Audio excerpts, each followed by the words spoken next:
We see like explainer videos like those, you should probably have some good production quality on those because every word matters, right? Because it has to do with the product. Sales is going to use this video. It's going to be up on the website. But things like, for example, podcasting, things like social media, you can probably loosen up a little bit. And in fact, videos that look organic on the feed perform way better. So if you can maybe make it look like a selfie video or like a person walking, let's say you go to an event, you can have like a vertical video, like those videos perform even better sometimes, right? So I think it all has to do with the context. Welcome back to the SaaS Fuel podcast, where building a business is like making the perfect sandwich.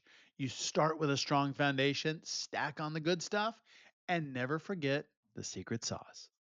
I'm your host, Jeff Maines. I help B2B SaaS founders like you grow from traction to scale. Here, growth is more than just numbers.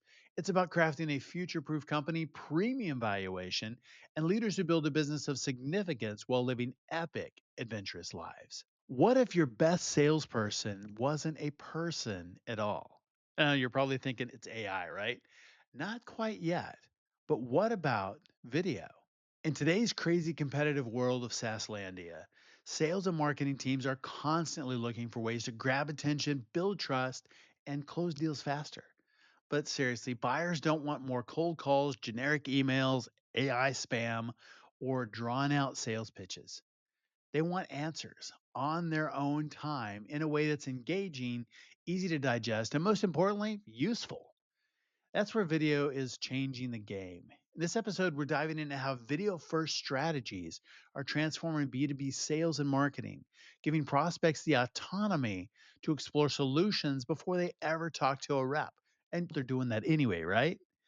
We'll talk about why short, impactful videos outperform traditional long form content, how to structure video campaigns that educate and convert, and why data driven insights are the key to making your content work smarter, not just harder or sending more of it.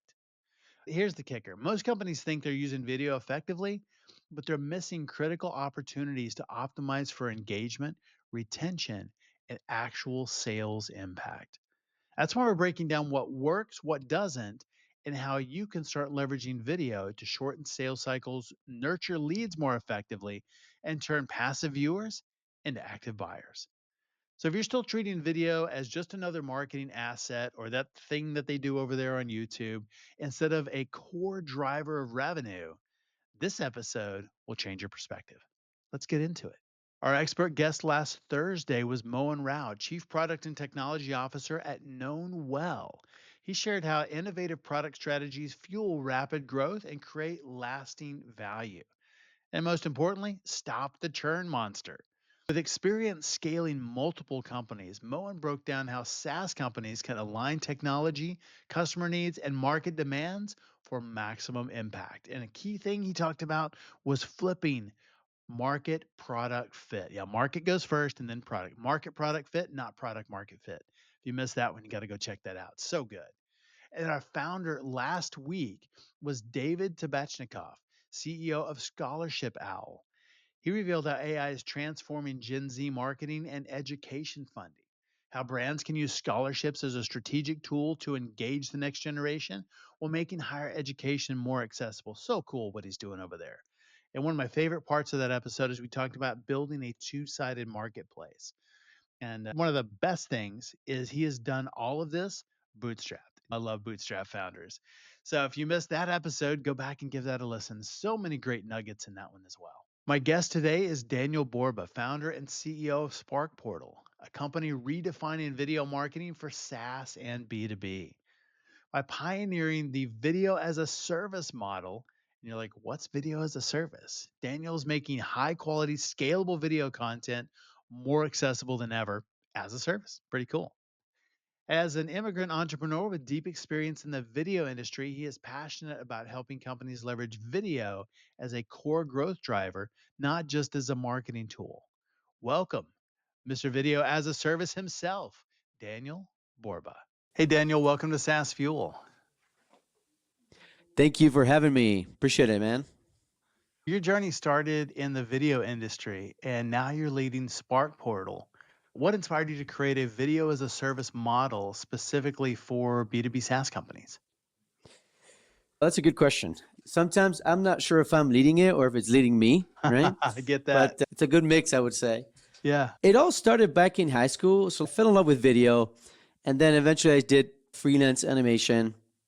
And then I landed with a lot of like software clients.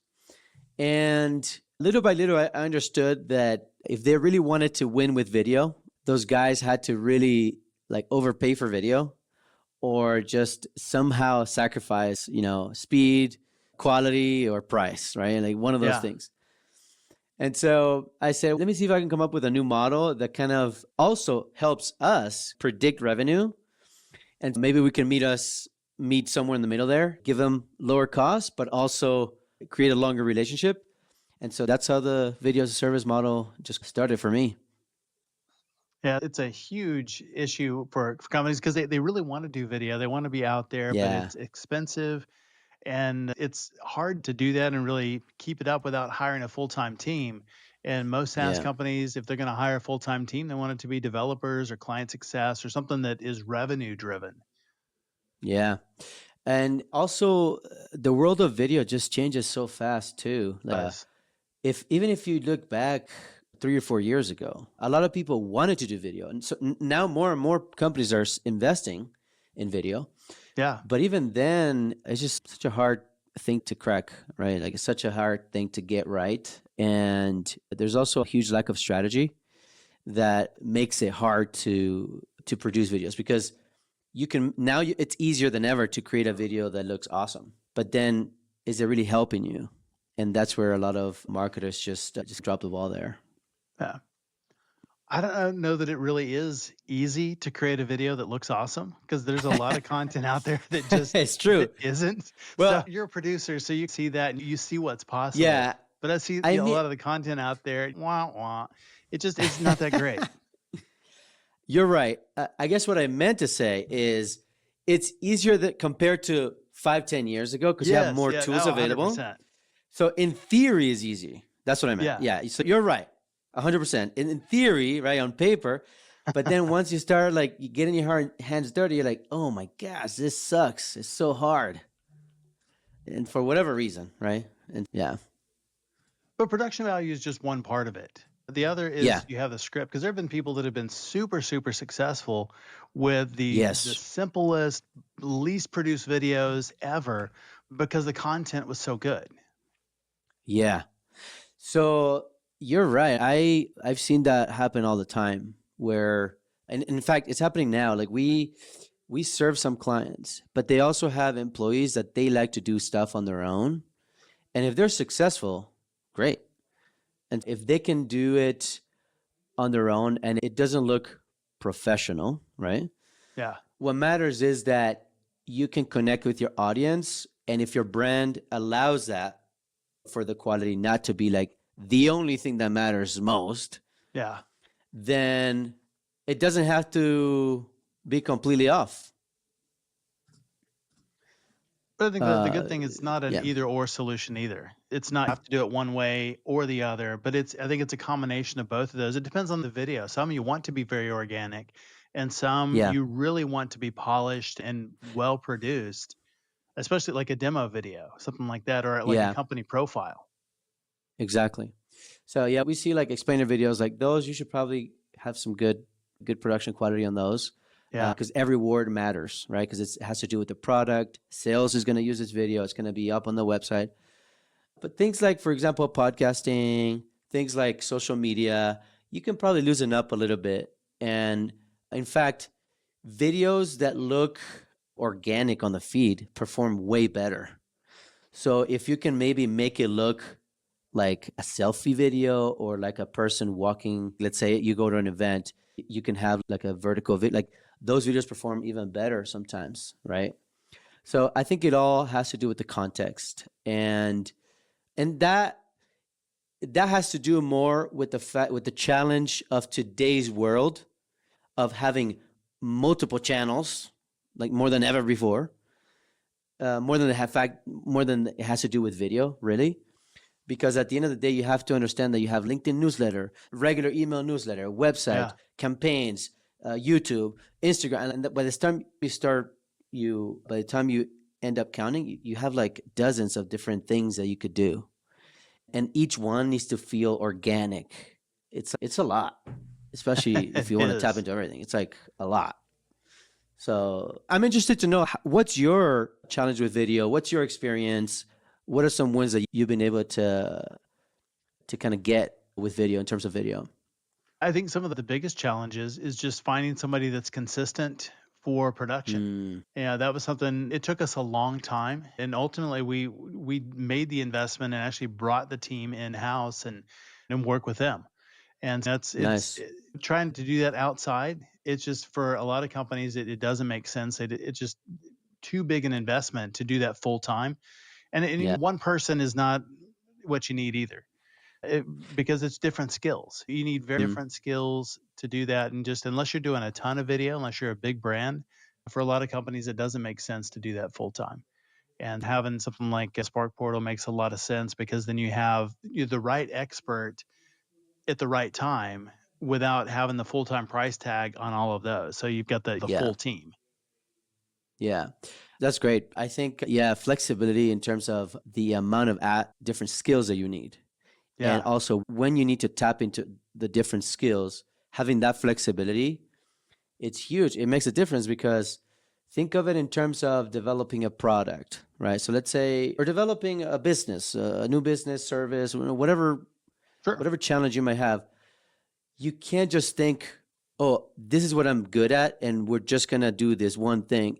At some point, you're going to have to start bringing in more people, more skills to be able to expand your business or your service or your product, Yeah, or start to inject new features. If you sell a product, you need to inject new features. And we're leaving behind that world of like, my last name is Wood because my parents were wood and we all worked on wood and that's what we do. And now we're going to have to learn to be a little bit of this, a little bit of that, and just yeah, start building, expanding your skill set. And we're seeing that in the world of video where a video guy doesn't know everything there is to know about a video. You need right, design, you need voiceover, you need post production, you need camera, live in person video shooting knowledge. You also need digital production type stuff, remote. right. It's just messaging. You need project management. You also need to know creative writing. That's just listed there like 6, 7 things, right? And I'm not even done. Yeah, By the time you account the amount of skill sets that go into doing this whole thing, it makes sense why you would bring it in house, right? In your yeah, case, because you have so much stuff, so many skills that you need to tap into. And if you don't have them, you need to develop them. yeah. I think a lot of SaaS founders think that video is nice to have, and it's something we'll do someday. We'll do when we're big. But what's your take on that? Is video something that's essential to scaling a company today? I believe so. And in fact, I think a lot of marketers know that. The moment that it becomes a nice to have is the moment that they have to bring it, approve, get a budget for. Because Yeah. at that point, their CFO is great. I also believe in video. How much is this going to cost? And you're like, oh my gosh. Right. Like now you have to. And so that, I think that becomes a difficult internal conversation there. But I strongly believe that the companies that are winning with video, sorry, the companies that are winning in terms of messaging, in terms of brand, in terms of being out there and winning, all of them are handling video very well. And they understand that it's a mix of quality, volume, and strategy. And being able to play with those levers is very key to win with video. And I think a lot of those companies do that. And I can think of a few that some of them are not even our clients that I can, in other words, I'm not just saying this because these are our clients. I'm like, Sure. I've also see it outside of our client base, how some of these companies are posting videos that are really well, like awesome, like very well polished.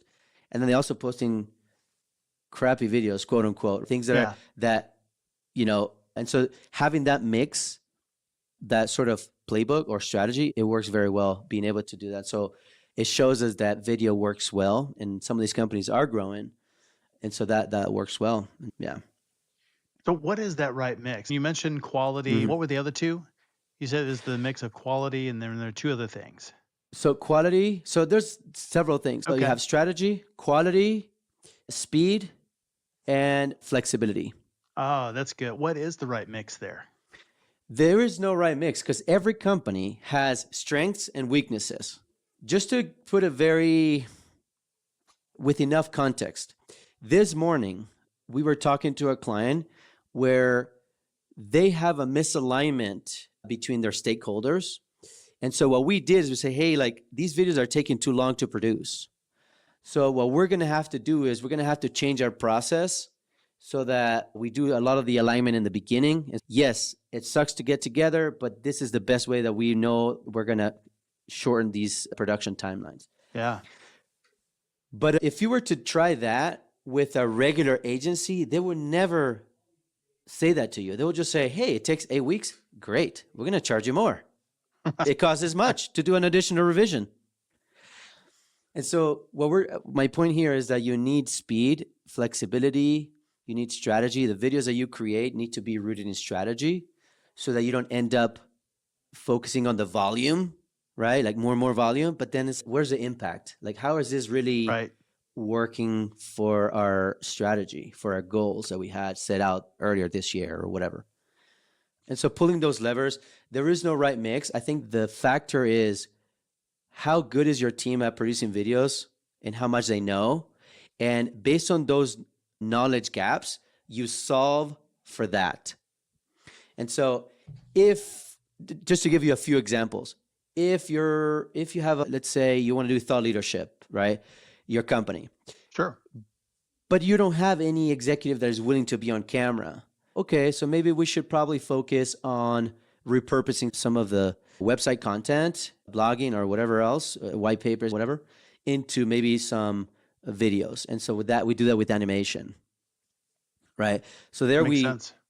we play around with those levers. If you do, however, then we do say, okay, so we're going to do more interviews and we're going to hold back a little bit on the animation type stuff.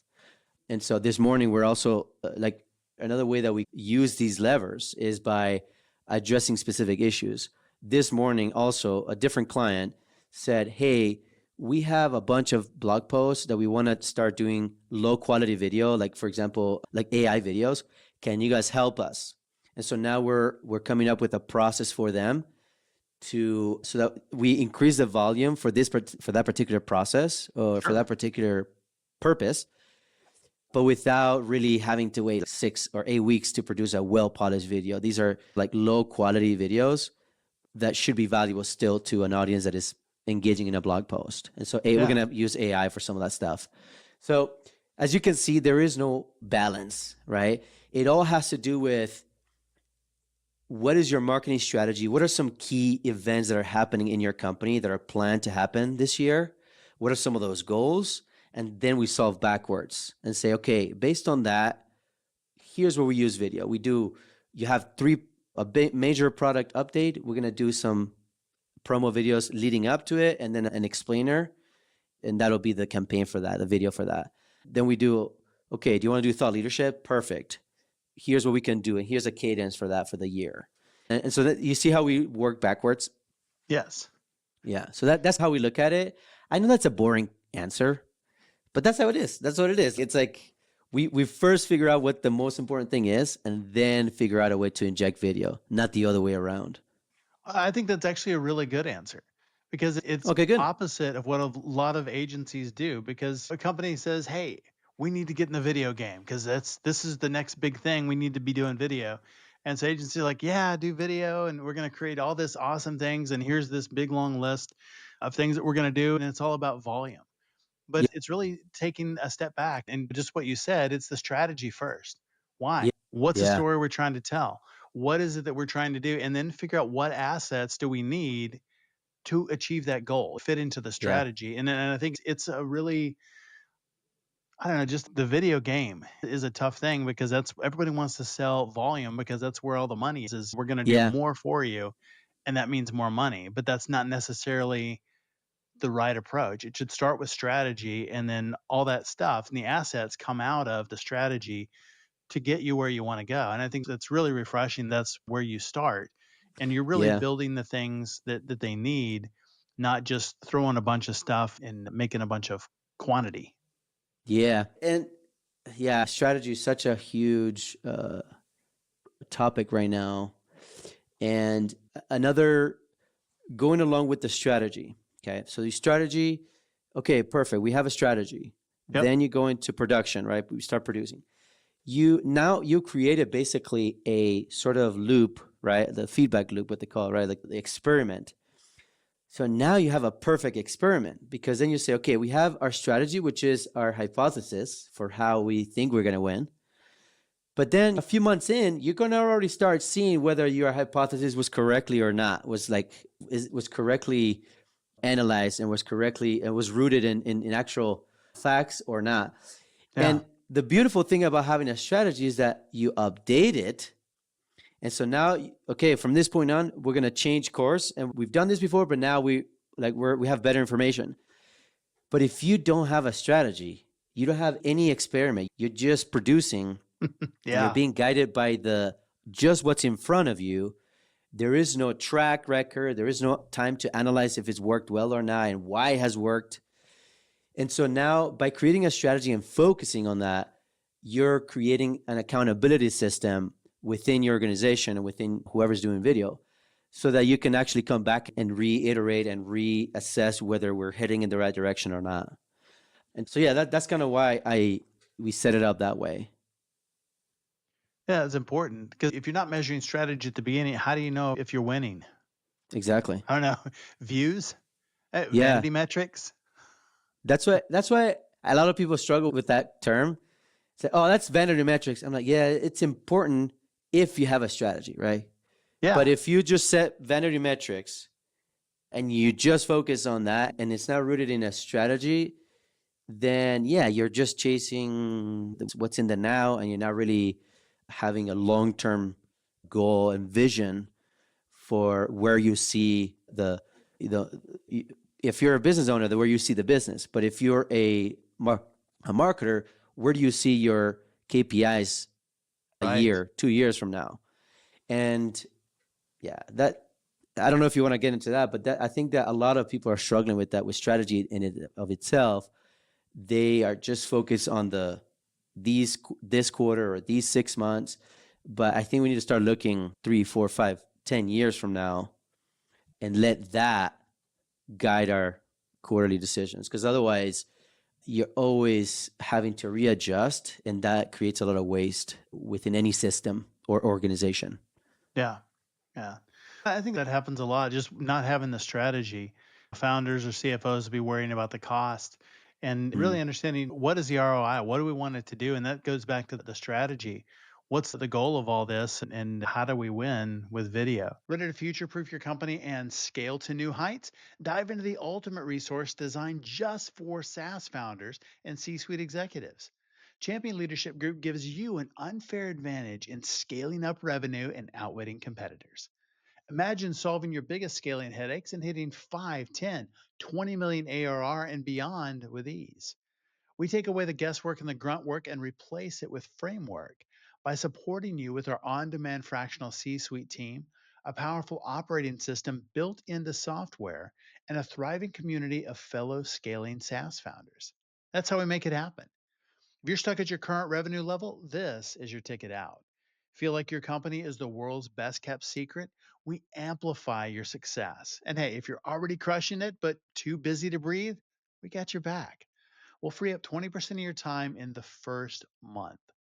Now is the time to upgrade from traction to scale. If you're ready to work smarter and not just grind harder, schedule a 10-minute growth brainstorm.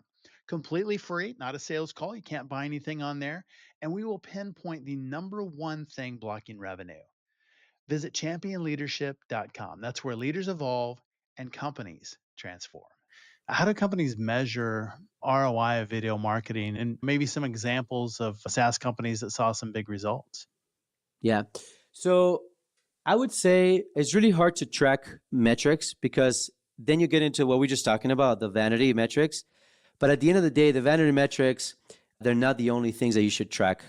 So I look at it as two types of things. You should track the metrics themselves, but then you should also have, in the strategy, you should outline and say, we also keep track of qualitative data, meaning what are people saying about our videos? And how do we know, without looking at the data, how do we know based on what people are saying that these things are working.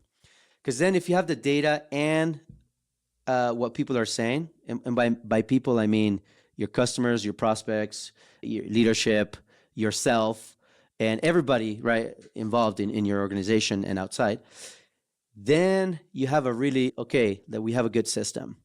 But in terms of the metrics, I would say definitely how long are people sticking watching your video, the watch through rate. And what we've seen is short length is important, meaning short video is important. Too short, even though your watch rate may be great, it's also not necessarily the best goal every single time. So definitely watch through rate, but also with a grain of salt, right? So if you're looking at video content for LinkedIn, for example, watch through rate is important. If it's a minute video long, definitely the watch through rate will be important. And you want it to be 25% or more, because 25% is usually average. Okay. And so in other words, it's okay that out of 100 people, only 25 of them watched 50% or more. And I wish I had a chart. I think I'm going to print charts just to show them in podcasts. But essentially, if 100 people started watching the video, if you're 100 people and then you have the length of the video, like the first, I think it's 25% to 50% drops in the first 5 seconds of the video. And that's not bad. That's not bad. That's just how it is. Yeah. Then from 5 seconds on, let's say in the example that we're talking about, it's a 1 minute video. From 5 seconds all the way to 30 seconds or a little bit more, it stays between 50 to 25%. And then in the last half, it drops completely to zero or whatever, or 25 or 15 or 5% or 10%. So it does this. And then boom, again. So I would say focus on that middle part of the graph and also the beginning. Because if you can hook people, they're more likely to stay on. Yeah. But then if they stayed on, they have to continue to feel, oh, I want to continue to stay on. So you have 2 hurdles to overcome. The first one is catch their attention, but then also 15, 20, 30 seconds in, you might want to have another sort of hook, another positive, reassuring experience with them that gives them the impression that, yes, this is valuable, I want to stay on. And so if you do that, then that will be probably one of the most important metrics to keep track and to analyze whether your video was relevant or not. Yeah. Yeah, that makes a lot of sense. That's where script writing comes in, and you want to make sure that you have really good script writing content. I was thinking about just ROI and had an example just in the sales process. A 2-call is a SaaS company, 2-call close. You get the discovery meeting, you get the demo, and then goes to contract after that. Sometimes at the end of the demo call or sometimes a follow-up call. But one of the things that they use video for was in between. Mm-hmm. And so it was one of the ways that we could measure ROI, and close rates were okay. They weren't great. And so people were showing up for the demo and it was kind of unfocused, and it could be better for sure. And so what we did is we just call them hot take videos. And so between discovery and the demo, it was something that was very quick. They're 1 to 2 minutes each, but they got a series of 3 videos about some specific problems that the most of their prospects had. And so just really quick, and it wasn't a sales video, it wasn't anything. It was really describing the problem and just some of the solutions around that, or ways that people tried to solve it. And so they knew that the demo was coming, but it really changed the conversation and kind of they come into the demo more prepared. But then close rates went up. And so that was one of the ways they're able to really measure ROI from 3 really simple videos in just part of that marketing sequence of our close rates are here and now they're up here and the demos are going so much better. And just that one little small change in the sales process. Yeah, that's awesome. I'm excited for them. But I think that's a great idea and that's a great use for video. I have 2 points. Number one, I would also look into understanding if these videos if the people that were targeted with these videos, these prospects, if they shorten the sales cycle for them, if the sales cycle shortened for them. Yeah, because it's another good way to measure ROI. Yeah, And then another thing too that I would look at is what do they say after they watch the videos? Because basically this plays into how the behavior has changed in how people purchase, Hmm? especially in the B2B space. Before people were starting to do their own research Yeah. and they were still hesitant to get on a call, but I think they were more open than they are now to get on a call.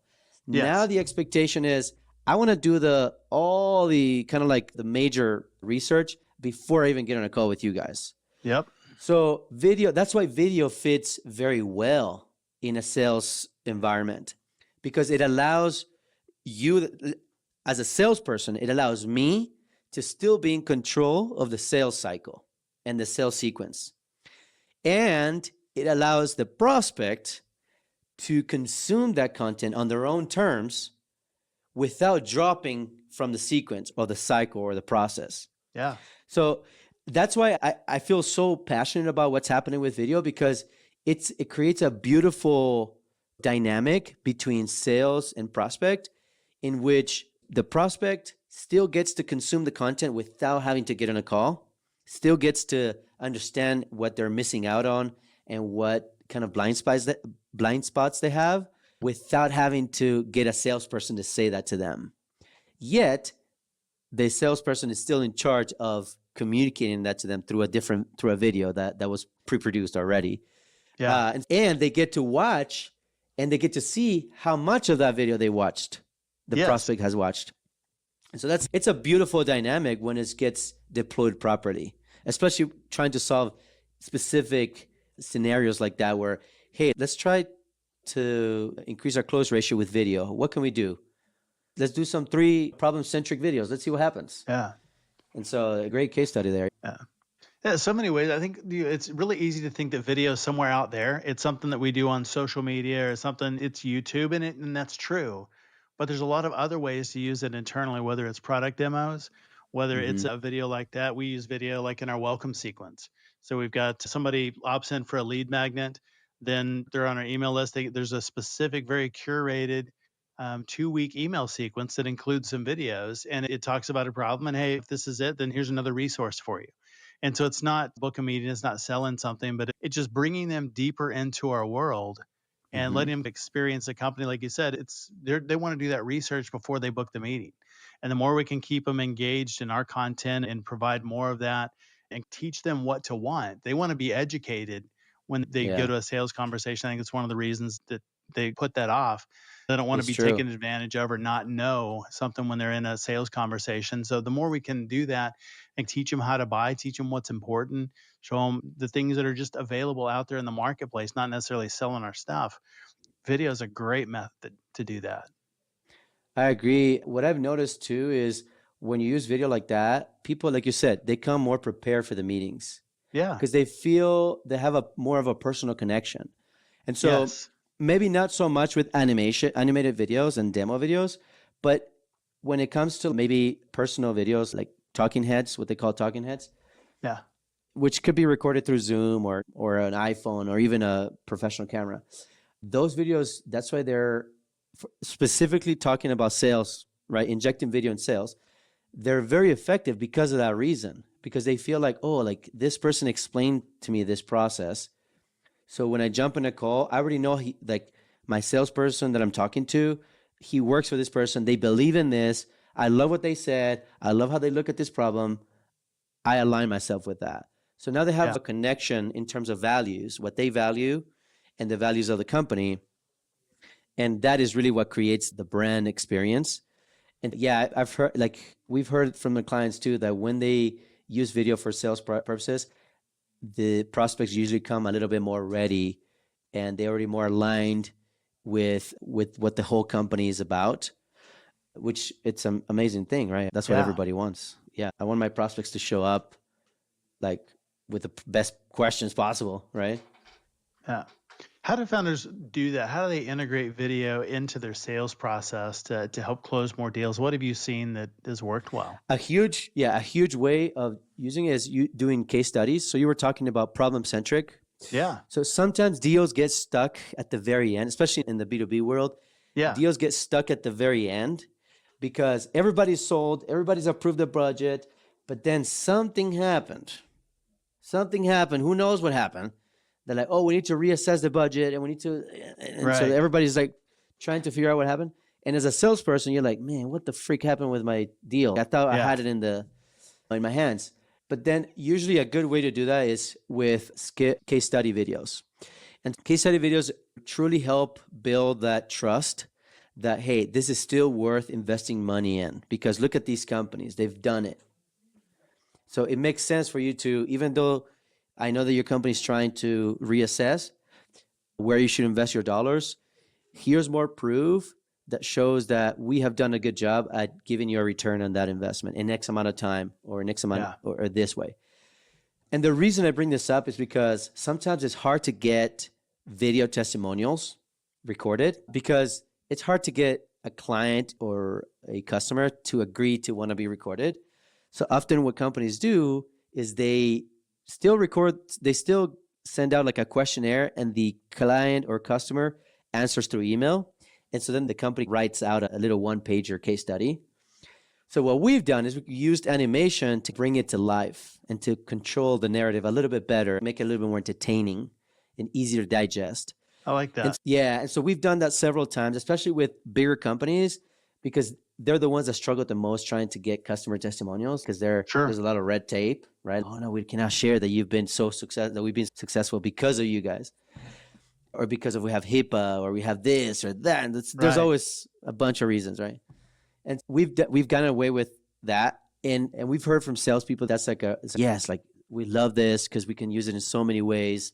When things get stuck, it's easy for us to just share and bring it up and say, hey, watch this video. And again, the value in video is that you still get to it when you share it. You don't just get, depending on the tool, you don't just get a report on whether they watched it or not. You get a report of which parts they've watched, and that's very insightful because that shows you whether that video was relevant for that individual deal or not. And so, yeah. Yeah, that's really good. Yeah, to expand on that a little bit, we usually recommend our clients to use Wistia, and it is pricey. It is pricey, and you don't want to use Wistia for everything. But for sales specifically, use Wistia or a similar tool that shows you like watch through rate. It shows you which candidates have watched, which prospects have watched and how much of it, which parts they keep rewatching, because that is where the money is. Because once you know Analytics are which so parts, important for that. was that? Analytics are so important for that. And the interesting part is that those analytics are oftentimes they're not huge. So in other words, people are used to saying, hey, we had this many visitors and we have this bounce rate, and so you have 20,000 visitors. With video, you don't get that, especially for sales. We're talking about video, using video for sales. With video, you don't get that because usually you're talking, I don't know how many deals you have in the pipeline. A single salesperson doesn't have that many deals, right? And so now you're talking 10, 20, 30 deals, I guess. I don't know. So you're not going to get this huge, beautiful chart, but you still get the insight whether, hey, this video actually works well because look, we can see the person that we sent it, they actually watched it and they kept rewatching this part.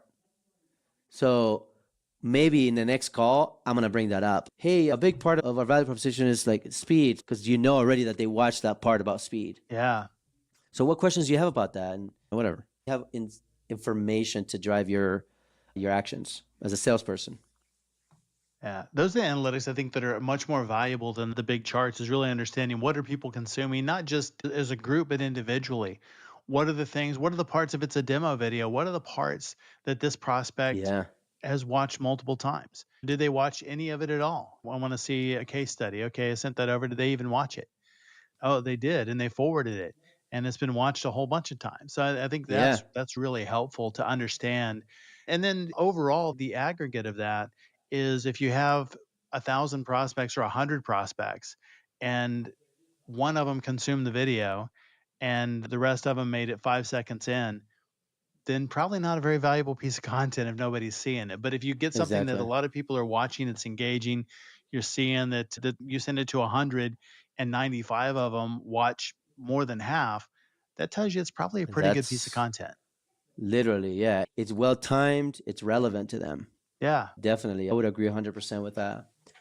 I don't know if you have another question, but I wanted to say that another way that we have heard our clients not necessarily accept, but like just look at how well it does and show it to their leadership to say to them, hey, look, video is actually working for our goals, is separate the impressions and views and engagements by type. And so video compared to other things. And as you get it in a regular cadence, look at it in compare it by colors. And it's a great way to look at it. So a client did that for us to show us like, hey, how well the videos have worked. And it was funny because when we started working with them, you can literally see like it went up, the engagements and views, and then they started showing us the colors, like the split between video compared to everything else. And it's literally like 50%. Wow. So in other words, and now it's like more. And so, yeah, we're just going to do more videos. Like every campaign that we do, every time we think of a new thing that we're going to do marketing wise, we just go to video first and then figure out a way to create the other stuff. But why is that? It's because of the point in time that we're in. It's because of how Yes. people choose to consume information. And so I'm not saying that we are amazing, but it's not just that. It's that right now video is hot. And so people are more likely to watch a video than any other thing. And I'm not saying there's no place for a blog post or any other form. The point here is, or the opportunity, I should say, is, wow, like a lot of people are interested in video. So if we use video, it could be a vehicle for us to engage our audience. So I think that's the missed opportunity. It's not so much in the individual video, is in the aggregate of videos that you do over the next year that you get to see, wow, like a lot of our customers are telling us that they like our videos. And also we see it in the chart that like it makes up for a big chunk of all of our interactions with our customers and prospects and our audience. That's really good. I love to start with video because it is the hardest. Absolutely, because it takes time, but I think it has the greatest rewards because when you start with that, then you take that video and then you turn that video into a blog post. You take the audio out of that, you cut it up into shorts. That one piece of video content now can turn into 20 different assets. Yeah, that is right. And I wouldn't say that everybody should start with video first, but it is a good approach to understand, to make sure that you're using video. Because what we've seen happen is, because video, it's high stakes, it's high reward, but it's also risk-wise, it's pretty high. Meaning, when you include video in anything, because of what we were talking about in the beginning of our podcast, like it requires several skills, it's expensive, and it takes also time and this and that. You plan a campaign, and if you don't take video into account in the beginning of it, video can be a thing that happens after the campaign is over or after you moved on from producing the things that you need for that campaign. And when you put it first, you ensure that you take into account the production time and also the repurposing plan and the distribution plan. And it also puts a little timeline on yourself too, right? Because as a marketer, you're like, yeah, this is beautiful and great.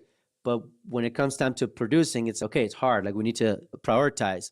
Right. So it also gives you a little bit of pressure to say, hey, this is part of our campaign and we know it's going to do well. So we should finish it on time along with what we planned.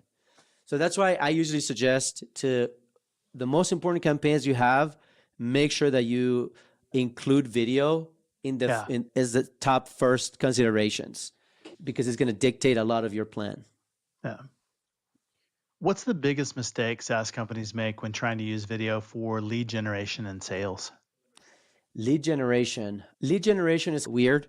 I would say when it comes to lead generation, so sales is generation, right? Lead generation, I would say advertisement.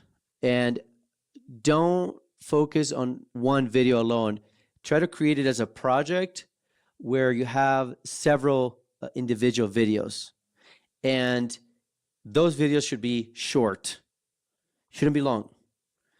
And it should be short. In fact, 15, 30 seconds, 60, pushing it. So I would say the biggest mistake is creating just too few videos for a lead gen campaign. So what I would do is I would create more videos that are shorter.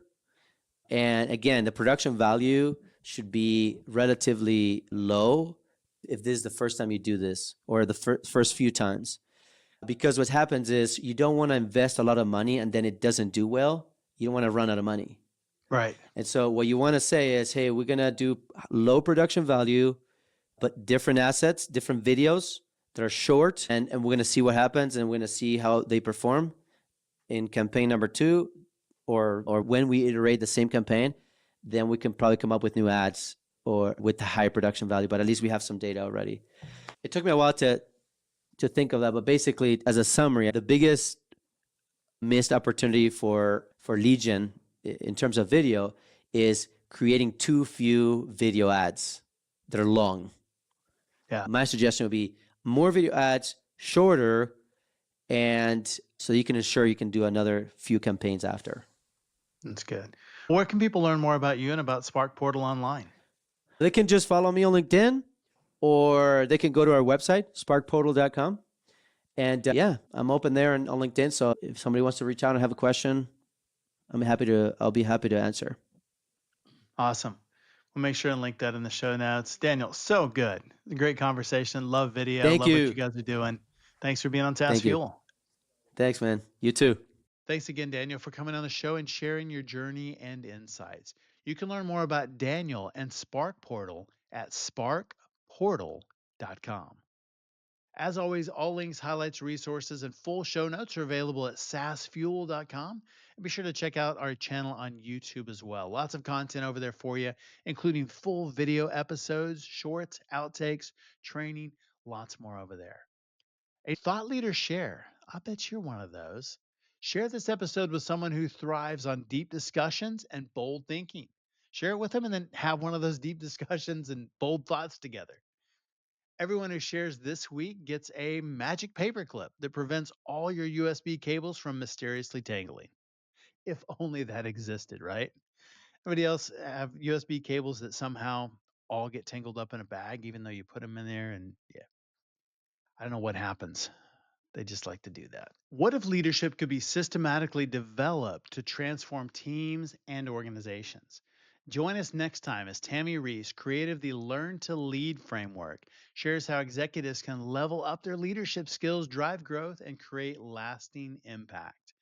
Tammy is bringing actionable insights that empower leaders at all levels. Your entire leadership team, managers, everybody in your organization should listen to that episode. So good. Then we'll sit down with Lance Thrailkiller in our next founder episode.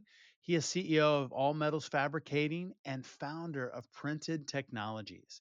We'll explore how embracing next generation technology automation and then how they're using that technology to solve the affordable housing crisis. These guys are literally 3D printing houses. It's mind blowing and amazing what they're doing over there. Lance is redefining what's possible in manufacturing and leadership. Such a good conversation. So I will see you next time. And as always, enjoy the journey. Thanks for listening to SaaS Fuel. Full show notes for each episode, which includes a summary, key takeaways, quotes, and any resources mentioned, are available at saasfuel.com.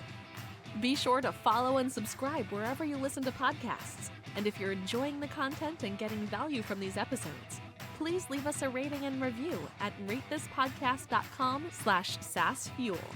We'll be sure to read these out on future episodes.